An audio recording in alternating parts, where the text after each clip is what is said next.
Sexual harassment in the workplace. This happened to me on more than one occasion. I was a security guard at the upscale Atrium Mall in Newton. Now, Atrium Mall was very upscale. Very expensive boutique shops that I could not afford to go anywhere near. And lots of movie stars and famous people went there. For instance, one time I saw and met Rick Ocasek. I even talked to Rick Ocasek. I can't believe how stupid I was. Rick Ocasek came in like he stepped out of an 80s video. He didn't try to disguise himself at all. He had on the dark sunglasses, his hair cut in that, like 80s shaggy big style, and the sequin jacket and all that. And I said to him, "You look just like Rick Ocasek." And then I found out, guess what? He was Rick Ocasek, not just a lookalike. And he shook my pinky. And I said, "Shake it up." Ooh. But anyway, I'm getting off the subject.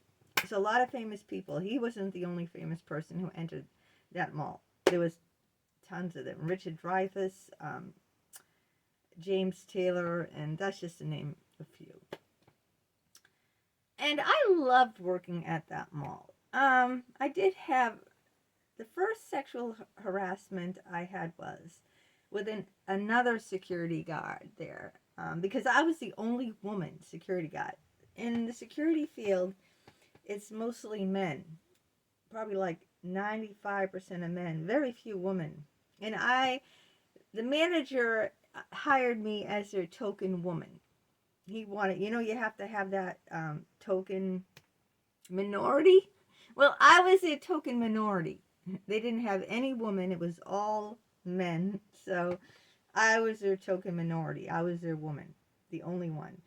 And one time when I went down to the security office to punch out, another security guard came down, shoved me up, pushed me up against the wall, and started grinding his erection into me.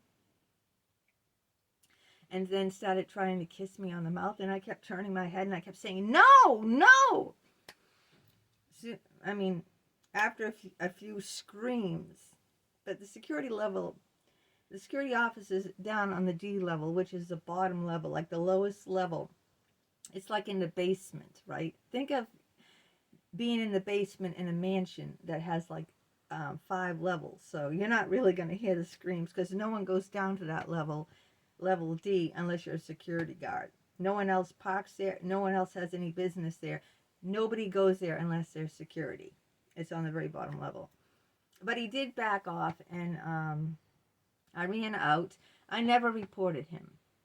I told my supervisor. My supervisor wanted to report him, but I told him I didn't want to because I just started the job there, and I didn't want to really make any waves. But anyway, that was the first case. That was one time with him, and it never happened again.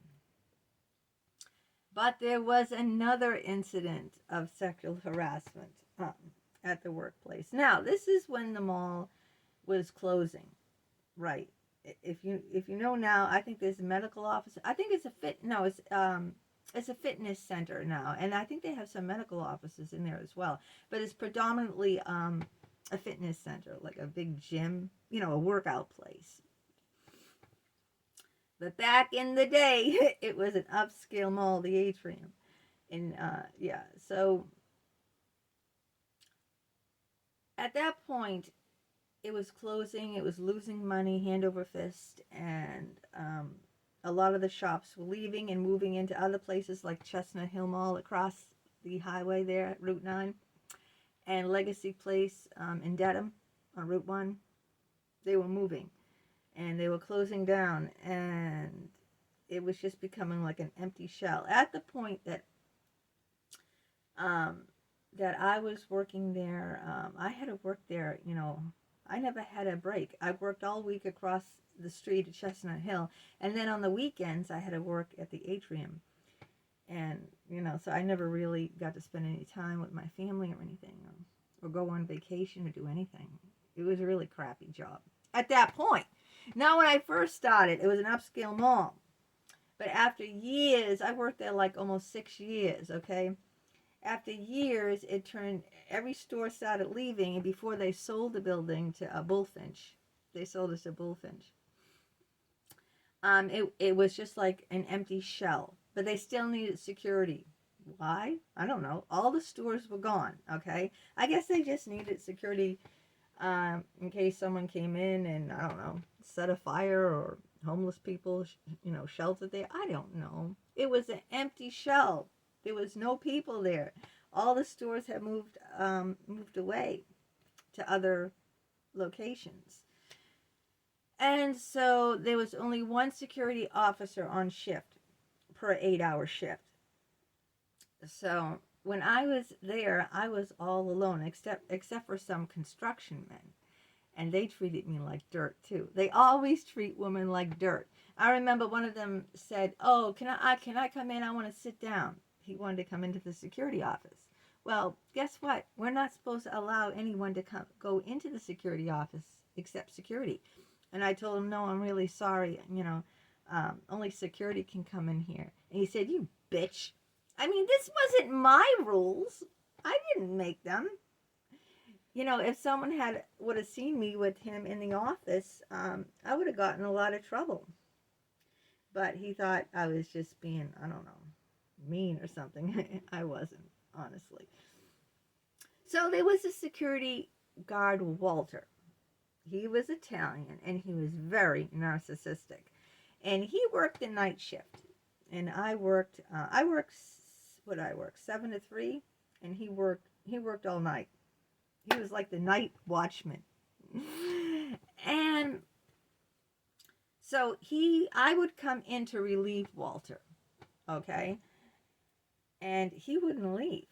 He wouldn't be relieved. He would sit there and talk and talk and talk during my shift. Now, mind you, his shift is over. At this point, it's one security officer per shift. So when I come in, I relieve him. He goes home. And now this is an empty building. Remember, there's no one there. Maybe some construction men, but this was a Sunday. It was every Sunday this happened. And there really was no construction going on Sunday. So basically, I was just sitting alone in a big empty mall with empty stores. Well, Walter found an audience in me because I had to be there. It was my job. I had to clock in, and, I had to be there. And he sat and he talked and talked all about himself. And I listened, and and he wouldn't leave for hours. And then finally, I said, I got to go up, I got to make the rounds. I got to, I can't just sit down. The security is, I have to, make the rounds every so often and check all the storefronts and everything, So then he'd finally leave, after hours of talking to me. And he would, tell me more and more about himself. He never asked one question about me. And then he started flirting with me. This was over the course of months now. I was getting more and more upset. I wanted to quit the job, but my husband, I don't know if my husband wasn't working, but we didn't have hardly any money at this point. He might have not been working. I don't think he was working, because there were lots of times in our marriage my husband didn't work for years. If he was working, but I don't think he was. He wasn't making any money, maybe like minimum wage. I don't know if he was he might have been collecting unemployment at this time. I think he was. I think he was out of work, but he was collecting unemployment, something like that. But anyway, we didn't have any money, so kind of I wanted to leave this job in the worst way. And Walter kept harassing me and flirting with me and coming on to me, and it was just starting to ingrate in me because I had to be there. It was my job. He wouldn't leave. He kept staying, even though, after he clocks out, he's a free man, right? He can do what he wants. And he decided to stay with me. So he kept following me around. When I went upstairs, he'd go upstairs, and he just, he was relentless, relentless. Now, Walter was very ugly, okay? He was well overweight. He was almost 70 at the time. So he's almost 20 years older than me. I was not attracted to him. Let me tell you this. Even though I got sexual with him, I was not attracted to him at all. All he did was talk about himself. He showed no interest in me except to get in my pants. So finally, he forced me to kiss him. I don't know. It wasn't exactly force. It was more like, like a little kid, they in a store and they keep whining and complaining and whining for their mom to get them a candy bar, and the mom says, "No, you're not going to get that. No." And it like finally after, you know, day like week after week, day after day, the mother finally gives in because just to shut the kid up. You know what I mean? Like someone can like wear on your nerves so much that. So I finally, it was kind of like I don't know. It wasn't like he forced me, pushed me against the wall like that other security guard to kiss him. It wasn't that kind of force. It was kind of like coercion over the course of time, like gnawing at me, and I was a very unhappy woman. I hated my job at this point because I wanted to work in a, upscale mall where there was lots of people. I was friendly with everyone, not an empty shell of a building. I hated it at this point. And he was like the only one there. For my whole 8-hour shift, I was alone. I mean, like solitary confinement in jail alone, that kind of alone. There was no one around. Nada. Zero. Like I said, all the stores had moved. The construction people weren't there on Sundays. So I was just walking around an empty mall, for an 8-hour shift. And there was Walter, keeping me company, even though I didn't want it.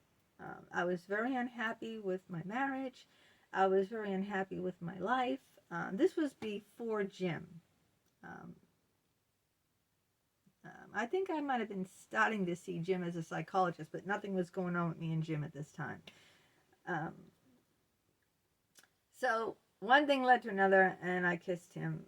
I didn't really want to, but it wasn't really forced. It was more like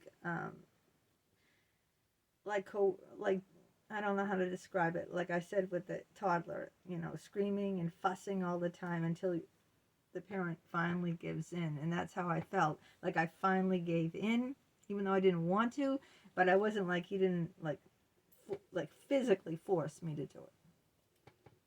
And then after that, one thing led to another, and it was, well, I have to tell you this story. It never was, Walter could not perform sexually because Walter was impotent.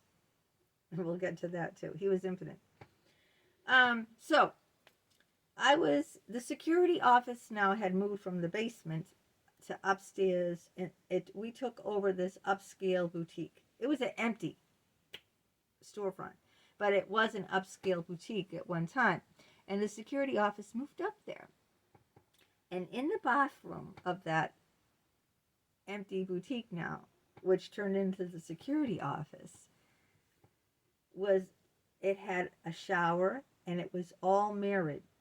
All mirrors all along the walls. Every place was mirrored. I'm not talking one mirror. I'm talking about, how you go in Vegas or something and you get like a big mirror above your bed or something, right? So you can see yourself having sex. You can watch. Well, this bathroom that was in a boutique that's now the security office had mirrors lined all over the wall. So if you were in there, right, naked, you could see yourself from every angle. I always wondered, wow, wouldn't it be cool to have sex in this mirrored bathroom? All the walls, it's all mirrors. I mean, the walls are mirrors, not just mirrors hanging on the wall. They're mirrored walls. It was far out. And I did have this fantasy, when the security office moved and took over the boutique. Wow, this would be an awesome place to have sex, in this mirrored bathroom. And then Walter was available. So no matter what I did, the guy was completely impotent. So we did 69. In the married bathroom. Now, why do we do that? First of all, it was my fantasy to do it in that bathroom. There was no one around except Walter, and Walter kept pushing me like the little child and pushing me and pushing me and pushing me to have sex with him. Even though Walter couldn't get it up. He could not get it up at all. So he even took Viagra, and the Viagra didn't work. So he took more Viagra. You know, like any drug. One time Walter took 4 Viagras. I'm not kidding you. He did it in front of me. He's, and he still barely he couldn't perform. Okay, no matter what. Some men, they can take these pills and it doesn't do anything for them. Well, after we had 69 in the bathroom. I mean, men that can't get it up can still come. It's true. I don't know. Maybe not everyone knows that a man doesn't need to be erect to come, to orgasm. He does not need to be erect. And that was true with Walter. So there was no intercourse or anything like that. And it didn't last long at all. The oral only lasted a couple of months. I was fed up. I really didn't want to be with Walter. I was unhappy with my life, unhappy with my job. I didn't want to work there anymore. Eventually, I walked off my job. I walked off the job. Shortly after that, I walked off the job for good. And never went back to security again. It's mostly all men anyway, so I didn't want to be in that kind of environment. But I broke it off of Walter. I said, I don't want to do this anymore. It was disgusting. I never wanted to do it in the first place. I did have that fantasy of having sex in that married bathroom, not with Walter. But he was the only one around. So, and he kept pushing and nudging, not like forcefully, but nudging and nudging and nudging. And finally I caved. I caved and I gave in. But then I didn't want to keep it up. I didn't want nothing to do with him. So I broke it off. I said, don't come around here no more. You have to leave. I don't want to do this anymore. I didn't want to do it in the first place. He goes, oh, we'll just be friends. I said, I don't want you as a friend either. I don't want nothing to do with you. This was after maybe like 2 months or something. I said, no, I don't want nothing to do with you. I don't want to be your friend. All you do is talk about yourself. You're narcissistic. I didn't even want to be sexual with you. You kind of, force. You kind of like, pushed me into something I really didn't want. I wasn't attracted to him, like I told you, not one bit. I didn't really want to do it. I did have the fantasy of the married bathroom, which is pretty cool, by the way. But, and then he didn't take no for an answer. No, he kept coming around, banging on the walls, calling the security line over and over and over again. And he was not letting up, okay? I told him no. I told him it's over. I told him don't bother me again. Don't come around here. At this point, he was no longer working. I don't think he was working there anymore or something. I don't know. But I told him, don't come around. And he kept calling and banging on the door. Sandy, just let me talk to you. I had to report him for sexual harassment. I told my manager, and I had to, write a report and call it in to the main office. And I think they let him go. Or he suddenly retired. You know what I mean? Yeah. Anyway, I already walked off the job, so it wasn't going to affect me anymore. But he just wouldn't stop harassing me. I told him, first he kept harassing me to be sexual with him. And then when I ended that, he kept harassing me to continue it. And I told him no, over and over. And he wouldn't take no. He kept banging on the door. He kept calling me. And then I said, I'm never doing security again. That's it. It's over. I'm never going to work in a field where there's all men. And you know, it was all men. You know, maybe, you know, female security officers. I'm sure they have them, but it's very rare. It's predominantly a male's job. Like firemen, right? Do you know of any firewoman? It's predominantly male, right? There might be firewomen, but it's predominantly male, right? Firefighters are predominantly male. Same thing with security guards. Before that job, I used to work in a nice engineering firm, nice office, Stone and Webster. But I needed to find something fast. My son was still small, you know, so I only, he was still like only 8 years old. So I really didn't want to leave him alone that long. So I needed something that like part-time that I could work into my schedule with my son. So I just took that job. But that's, you know, that you have to report that stuff. And what I really regret is letting him coerce me into, being sexual with him. I was just at a very low point in my life, and he was relentless in the pursuit. Yes, I did. It wasn't rape. I mean, I did finally relent and give in. But I wouldn't have given in if he didn't keep, going after me. And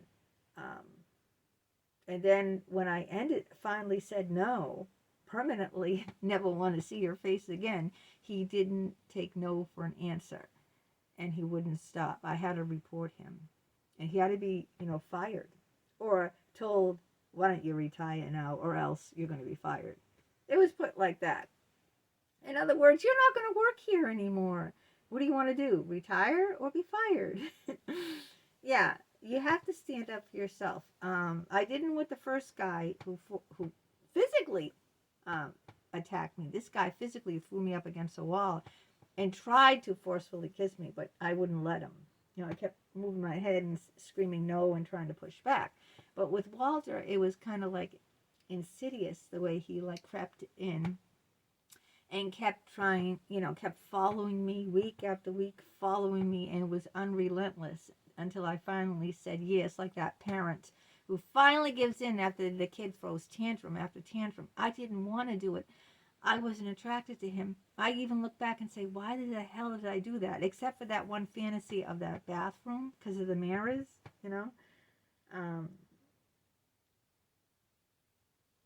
Yeah. It was horrible.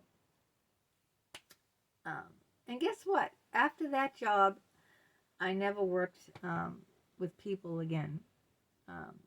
I did pornography and got money on OnlyFans. But that was a solo job.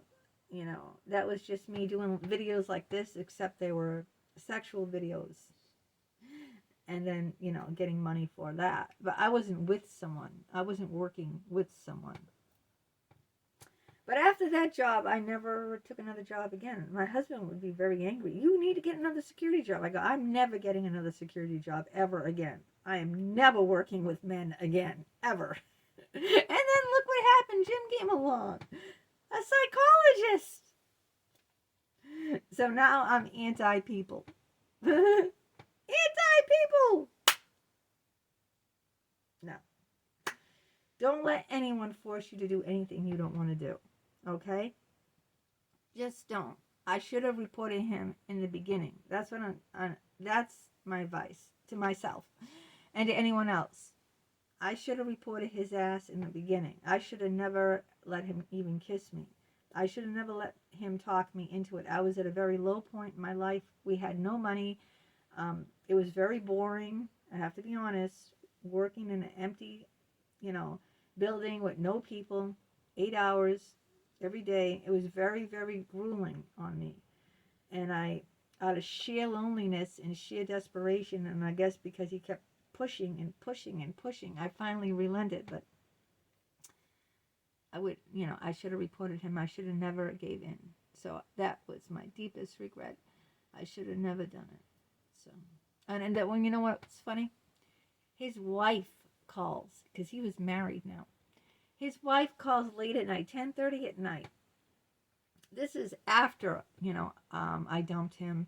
And this is after he was, I filed a sexual harassment against him. He probably wanted revenge, right? His wife calls and tells my husband picked up the phone, 10:30 now at night. Your wife is having an affair with my husband. Now, my husband already knew because I tell my husband everything. I don't keep secrets. So he already knew. You know what my husband said to her? He said this. You take care of your own husband and I'll take care of my wife. Bye. That's what my husband said. You take care of your own husband and I'll take care of my wife. So, see, it's always good to be honest, because what if I didn't tell my husband that? What if he didn't know?